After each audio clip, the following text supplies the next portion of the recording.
जय हिंद दोस्तों। G K G S for all government exam SSC MTS CHS railway group D RPF UP police CTET UP TET सभी एग्जाम की तैयारी करने वाले छात्रों के लिए बहुत ही महत्वपूर्ण ये वीडियो होने वाला है। 50 प्रश्न मैं आपको बताने वाला हूँ, उसका जवाब भी बताऊंगा और तैयार करा के कहानी की तरह रटा के इस वीडियो में आपको तैयार कर दूंगा। तो दोस्तों वीडियो में बने रहिए और वीडियो पसंद आए तो वीडियो को लाइक करिए, साथ ही साथ चैनल को सब्सक्राइब नहीं किए हैं तो चैनल को सब्सक्राइब कर दिए। दोस्तों सबसे छोटा ये प्रश्न है, लगभग सबको मालूम होगा, लेकिन इस प्रश्न को लेके आने का मेरा क्या मकसद है आपको वीडियो में मालूम हो जाएगा, क्योंकि इसमें जितने भी ऑप्शन दिए गए हैं उन सभी ऑप्शनों के बारे में विस्तृत जानकारी मैं देने वाला हूं और इन सभी ऑप्शन से जितने भी प्रश्न बनने वाले हैं मैं उसको भी यहाँ पे क्लियर करने वाला हूँ। तो दोस्तों वीडियो में बने रहिए। दोस्तों सबसे पहला जो प्रश्न हमारा है कि भारत की सबसे लंबी नदी कौन है। ये हम सभी लोग जानते हैं कि भारत की सबसे लंबी नदी कौन सी है दोस्तों। Option number D Ganga. Ganga में जो जो ऑप्शन नंबर डी गंगा दिया गया है वो भारत की सबसे लंबी नदी है। अगर आपको पहले से पता था तो कमेंट करके जरूर बताएं। साथ ही साथ इन चारों ऑप्शन के बारे में विस्तृत जानकारी देने वाले हैं। तो सबसे पहला जो ऑप्शन है ए ऑप्शन है गंडकी नदी। गंडकी नदी के बारे में अगर हम ध्यान देते हैं तो आपको बताते हैं गंडकी नदी को नेपाल में गंडकी और नारायणी नदी के नाम से भी जाना जाता है। मतलब गंडकी नदी को दूसरे नाम से क्या जाना जाता है, अगर पूछा जाए सवाल अगर ऐसा आ गया तो क्या बताएंगे दोस्तों, नारायणी नदी के नाम से भी जाना जाता है। यह भारत तथा नेपाल की उत्तरी भाग से होकर बहने वाली एक महत्वपूर्ण नदी है। ये भारत में किस भाग से बहने वाली नदी है दोस्तों, तो उत्तरी भाग से बहने वाली ये नदी है। बिहार में वाल्मीकि राष्ट्रीय उद्यान और टाइगर रिजर्व इस नदी के तट पर स्थित है।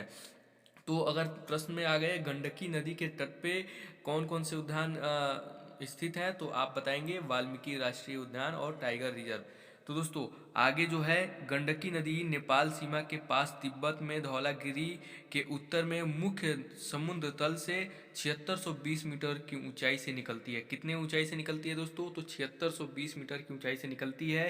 हिमालय से निकलने वाली यह नदी 630 किलोमीटर तक विस्तृत है। अगर प्रश्न पूछा जाए गंडकी नदी हिमालय से निकल के कितने दूरी तक विस्तृत है, तो 630 किलोमीटर तक विस्तृत है, जिसमें भारत में इसका विस्तार क्षेत्र जो है 445 किलोमीटर और नेपाल में 185 किलोमीटर है। तो भारत में अगर पूछा जाए गंडकी नदी का विस्तार कितना है, तो 445 किलोमीटर और नेपाल में 185 किलोमीटर है। दोस्तों आप आशा करते हैं गंडकी नदी के बारे में आप जान चुके हैं। अब आगे जो है कोसी नदी के बारे में भी हम जानेंगे दोस्तों, क्योंकि ऑप्शन नंबर बी कोसी नदी ही है। तो कोसी नदी के बारे में अगर हम देखें तो कोसी नदी उत्तर भारत की एक प्रमुख नदी है। कोसी नदी नेपाल, तिब्बत और भारत के बिहार राज्य में बहने वाली एक नदी है। तो ये कितने राज्यों में कहाँ कहाँ बहती है दोस्तों, तो कोसी नदी नेपाल, तिब्बत और भारत के बिहार राज्य में बहने वाली एक नदी है। ये नदी गंगा नदी की सहायक नदियों में से एक है। गंगा नदी की सहायक नदियों में से एक है दोस्तों कोसी नदी भी। कोसी नदी नेपाल में हिमालय से निकलती है। हिमालय से निकलने के बाद ये नदी बिहार में भीमनगर के रास्ते से भारत प्रज्वल में दाखिल होती है। उसके बाद दोस्तों जो छवा जो हमारा प्रश्न होगा दोस्तों, इसका भी जो जवाब होगा दोस्तों, इस नदी को बिहार का शोक भी कहा जाता है। क्यों कहा जाता है दोस्तों, इस नदी में आने वाली बाढ़ से बिहार में बहुत तबाही मचती है दोस्तों, बहुत तबाही होती है। और ये नदी की कुल लंबाई जो है लगभग 729 किलोमीटर है। तो दोस्तों कोसी नदी की लंबाई कितनी है दोस्तों, 729 किलोमीटर। वहीं भारत में कोसी नदी की लंबाई कितनी है दोस्तों, तो 260 किलोमीटर। कोसी नदी की जल संभार आकार 74,500 वर्ग किलोमीटर है। कोसी नदी के उत्तर में ब्रह्मपुत्र नदी, पूर्व में महानंदा नदी और दक्षिण में गंगा नदी है। तो दोस्तों ये 10वां जो पॉइंट है ये बहुत ही महत्वपूर्ण है। इसमें क्या है दोस्तों, कोसी नदी की उत्तर में ब्रह्मपुत्र नदी है। कोसी नदी के उत्तर में क्या है दोस्तों, ब्रह्मपुत्र नदी है। और पूर्व में क्या है दोस्तों, महानंदा नदी है। और दक्षिण में क्या है, गंगा है। तो अगर अगर आपके सामने प्रश्न पूछा जाए कोसी नदी के दक्षिण में कौन सी नदी बहती है, तो गंगा नदी। उत्तर में कौन सी नदी बहती है, तो ब्रह्मपुत्र नदी। और पूर्व में कौन सी नदी बहती है, तो महानंदा। चलिए दोस्तों हम आशा करते हैं कि यहाँ तक आपको बात क्लियर हो गया होगा। तो अगला जो ब्रह्मपुत्र नदी है दोस्तों, उसके बारे में भी देख लेते हैं। ब्रह्मपुत्र नदी किन देशों से बहती है दोस्तों, तो तिब्बत, भारत तथा बांग्लादेश। ब्रह्मपुत्र नदी किन देशों में बहती है दोस्तों, तो तिब्बत, भारत तथा बांग्लादेश से। ये प्रश्न आपको याद होने चाहिए, वेरी वेरी इंपॉर्टेंट प्रश्न है दोस्तों। ब्रह्मपुत्र का उद्गम कहाँ से होता है दोस्तों, तो मानसरोवर झील के निकट से, जो तिब्बत के पुरंग जिले से है दोस्तों। इसको भी याद रखना है दोस्तों। ब्रह्मपुत्र नदी का उद्गम कहाँ से है दोस्तों, मानसरोवर झील के निकट से, तिब्बत के पुरंग जिले से। ब्रह्मपुत्र नदी भारत में किस राज्य से प्रवेश करती है, ये भी जानना बहुत ही जरूरी है, इंपॉर्टेंट है दोस्तों।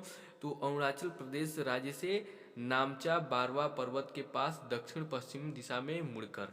दोस्तों ये एकदम इसको रट लीजिए दोस्तों, ये सब प्रश्न अगर आप रट लेते हैं तो दोबारा से आपको अलग से नदियों के बारे में जानने की ज़रूरत नहीं होगी। तो ब्रह्मपुत्र नदी भारत में किस राज्य से प्रवेश करती है दोस्तों, तो अरुणाचल प्रदेश राज्य से। अरुणाचल प्रदेश में प्रवेश करने पर ब्रह्मपुत्र नदी को किस नाम से जाना जाता है दोस्तों, तो सियांग से। तो अरुणाचल प्रदेश में प्रवेश करने वाली ब्रह्मपुत्र नदी को किस नाम से जाना जाता है दोस्तों, तो सियांग से। चलिए, तो अरुणाचल प्रदेश में ब्रह्मपुत्र नदी को किस अन्य नाम से भी जाना जाता है, तो डीह नदी। डीह नदी से भी, डीह के नाम से भी इसको जाना जाता है। उसी के साथ जो अगला जो हमारा प्रश्न है दोस्तों, अरुणाचल प्रदेश के बाद जब ब्रह्मपुत्र नदी असम के मैदानों में दाखिल होती है तो इसे किस नाम से जाना जाता है, तो दिहांग। दिहांग नाम से इसको जाना जाता है। तो अभी तक हम लोग क्या पढ़ लिए हैं दोस्तों, कि अरुणाचल प्रदेश में ब्रह्मपुत्र नदी को किस नाम से जाना जाता है, डी नाम से, जो दूसरा नाम है। और अरुणाचल प्रदेश के बाद जब ब्रह्मपुत्र नदी असम के मैदानों में दाखिल होती है तो दिहांग से जाना जाता है। किस क्षेत्र में ब्रह्मपुत्र नदी बहुत अधिक चौड़ाई में बहती है दोस्तों, तो ये होगा इसका जवाब जो होगा असम में। कहीं कहीं तो इसकी जो चौड़ाई है 10 किलोमीटर तक हो जाती है दोस्तों। आठवां जो प्रश्न है हमारा, असम के किस स्थान पर ब्रह्मपुत्र नदी दो शाखाओं में विभक्त हो जाती है, तो डिब्रूगढ़ और तथा लखीमपुर जिले के बीच। दुनिया का सबसे बड़ा नदी द्वीप कौन सा है दोस्तों, तो मजुली व माजौली द्वीप असम राज्य में ब्रह्मपुत्र नदी की दो शाखाओं के बीच है दोस्तों। किस स्थान पर ब्रह्मपुत्र नदी को ब्रह्मपुत्र के नाम से जाना जाता है दोस्तों, तो असम में। ब्रह्मपुत्र के नाम से जाना जाता है दोस्तों असम में। असम में बोडो लोग ब्रह्मपुत्र नदी को किस नाम से पुकारते हैं, तो भुल्लम बुथुर, जिसका अर्थ है कलकल की आवाज़ निकलना, मतलब जब बहता है तो कलकल की आवाज़ आती है। तो ये भी प्रश्न बहुत ही महत्वपूर्ण है दोस्तों। असम में बोडो लोग ब्रह्मपुत्र नदी को किस नाम से पुकारते हैं, तो भुल्लम बुथुर।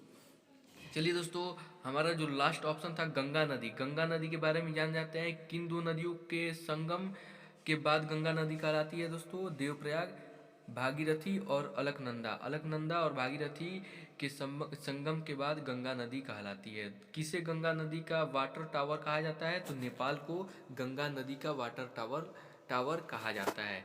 अगला जो प्रश्न है हमारा, गंगा नदी कहाँ कहाँ से होकर गुजरती है, तो ये दोस्तों ये याद रखेंगे, मोस्ट इम्पॉर्टेंट जो इसका आंसर है ये होने वाला है। ये क्वेश्चन भी जो है बहुत ही मोस्ट इम्पॉर्टेंट है। गंगा नदी कहाँ कहाँ से गुजरती है, तो उत्तराखंड, उत्तर प्रदेश, बिहार, झारखंड और पश्चिम बंगाल राज्य से होकर बहती है और फिर बांग्लादेश से होकर गुजरती है। तो दोस्तों ये आपको याद रखना है किस किस राज्य से होकर गुजरती है दोस्तों, उत्तराखंड, उत्तर प्रदेश, बिहार, झारखंड और पश्चिम बंगाल, 5 राज्यों से होकर ये गुजरती है। चलिए दोस्तों, यहाँ तक अगर क्लियर हो गया तो अगला प्रश्न हम देखते हैं। गंगा नदी का उद्गम स्थल कहाँ है, गंगोत्री हिमनद, गंगोत्री ग्लेशियर, ग्लेशियर इन उत्तराखंड। चलिए, गंगा नदी का उद्गम स्थल कौन सा है, गंगोत्री है। और गंगा नदी का डेल्टा किस प्रकार का है, तो चापाकार है। चापाकार है गंगा नदी का डेल्टा।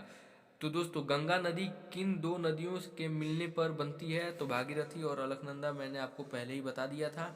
गंगा नदी किस शहर से होकर गुजरती है, तो वाराणसी, हरिद्वार, प्रयागराज, पटना, कोलकाता, कानपुर, गाजीपुर। अभी हमने आपको बताया कि 5 राज्यों से होकर गुजरती है। तो उस 5 राज्यों में कौन कौन से शहरों से होकर गुजरती है, तो वाराणसी, हरिद्वार, प्रयागराज, पटना, कोलकाता, कानपुर और गाजीपुर। गंगा नदी की कुल लंबाई कितनी है दोस्तों, तो 2525 किलोमीटर गंगा नदी की लंबाई है दोस्तों। कितनी है, 2525 किलोमीटर लंबाई है। गंगा नदी की प्रमुख सहायक नदियाँ कौन कौन सी हैं, इसको भी याद कर लेते हैं दोस्तों। गंगा नदी की प्रमुख जो सहायक नदियाँ हैं वो कौन कौन सी हैं, तो यमुना, घाघरा, गंडक, कोसी, सोन नदी, भागीरथी, अलकनंदा, नयार, चंद्रभागा, सोलानी इत्यादि। मतलब अभी और भी हैं, लेकिन अभी इतना जो है याद कर लीजिए आप। यमुना, घाघरा, गंडक, कोसी, सोन नदी, भागीरथी, अलकनंदा, नयार, चंद्रभागा, सोलानी। इतने अगर प्रश्न, अगर गंगा नदी की प्रमुख सहायक नदियों में से इन नदियों का किसी का भी नाम आया हो तो उस ऑप्शन को आप ट्रिक कर सकते हैं। तो गंगा नदी की सहायक नदियों का पश्चिम से पूर्व की ओर सही अनुक्रम क्या है दोस्तों, तो यमुना, घाघरा, सोन, गंडक और कोसी। गंगा नदी की सहायक नदियों का पश्चिम से पूर्व की ओर सही अनुक्रम यही है कि यमुना, घाघरा, सोन, गंडक और कोसी। तो गंगा नदी की सहायक नदियों में से किसका मार्ग उत्तरमुखी है दोस्तों? तो सोन नदी का जो है मार्ग जो है उत्तरमुखी है और 784 किलोमीटर इसकी लंबाई है। चलिए दोस्तों, गंगा नदी को बांग्लादेश में किस नाम से जाना जाता है? तो पद्मा नदी के नाम से गंगा नदी को बांग्लादेश में जाना जाता है। तो ये भी बहुत ही महत्वपूर्ण प्रश्न है दोस्तों, इसको भी वेरी वेरी इंपॉर्टेंट प्रश्न है, तो इसको भी याद कर लीजिएगा। तो चलिए दोस्तों, नदी का जो क्रम है, नदी क्रम में गंगा 2071 किलोमीटर के बाद दूसरी सबसे लंबी कौन सी आती है? मतलब गंगा नदी के बाद दूसरी सबसे लंबी नदी कौन सी आती है? तो यमुना आती है। यमुना को भी याद कर लीजिएगा दोस्तों। अब मिलते हैं अगली वीडियो में, तब तक के लिए जय हिंद, जय भारत। अभी तक चैनल को सब्सक्राइब नहीं किया तो चैनल को सब्सक्राइब कर लीजिए।